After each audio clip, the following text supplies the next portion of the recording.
All right, so we kind of got cut off there by the Holly Smoot tariff. I was running out of time. I didn't want to get cut off in the middle. Um, so yeah, the Holly Smoot tariff was designed obviously to prevent people from buying foreign goods to encourage them to buy American goods. But what happened is, as we increased the tariff on foreign countries, what did foreign countries do? They increased tariffs on us.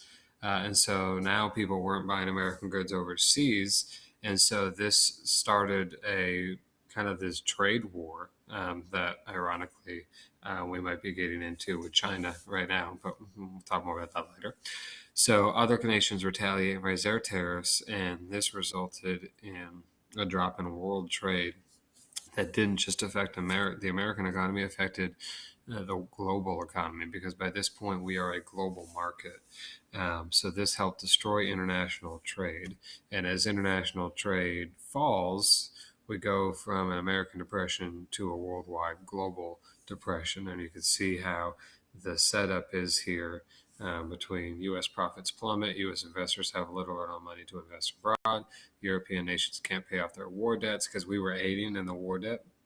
Um, and then you have European production plummets. Europeans can't afford American goods, and the cycle just continues and continues and continues. And that by 1931, we are in a worldwide depression. So there are several causes to the Great Depression.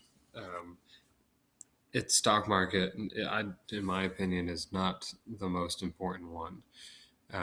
There's kind of a degree disagreement amongst all historians as to what is the most important aspect of the Great Depression.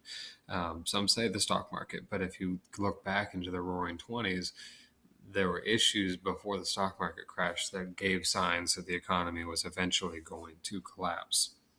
So each of these contributed to the dangerous economic conditions. You have the hardships in Europe and in rural America. Those are the farmers, the overproduction, and so forth. You have the uneven distribution of wealth. You have the speculation in the stock market, people buying on margins, buying stocks on credit, increased personal debt. Notice how not one of those deals with the stock market crash. Um, so I think, my opinion, these two are the most important one. The fact that people are buying, they can't afford, and then afford the products that they're buying. And then you have the speculation on the stock market. So go ahead and add a fifth one to this at the bottom and let that be the stock market crash. Because, it should be on the list, but I don't believe that it is the most important. I think it's a product of these things right here. All right, Hoover's failed response. We have a few more slides before we finish up here. We are not going to get to the very last section because I have a feeling you probably didn't get that far in your notes yesterday, entitled Americans Face Hard Times. So I'll get that up a little bit later today.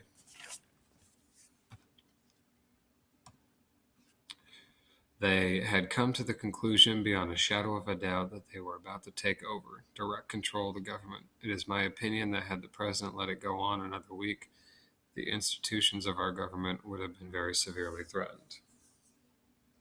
So, Herbert Hoover, as we said earlier, is an extremely wealthy individual. He actually didn't take a paycheck while as president of the United States. And many believed that he wasn't looking out for the best interests of the American people. He was an intelligent man. He was familiar with business methods and economic theories and all that. And he did spend many hours consulting a wide range of what we would call experts to solve those problems. But ultimately, he decided that it was not the government's job to intermingle with the economy. It wasn't his job to try to solve Americans' problems. It was his job to just give America a direction. So, Herbert Hoover, he didn't cause the Depression, but many Americans looked for him to solve the crisis.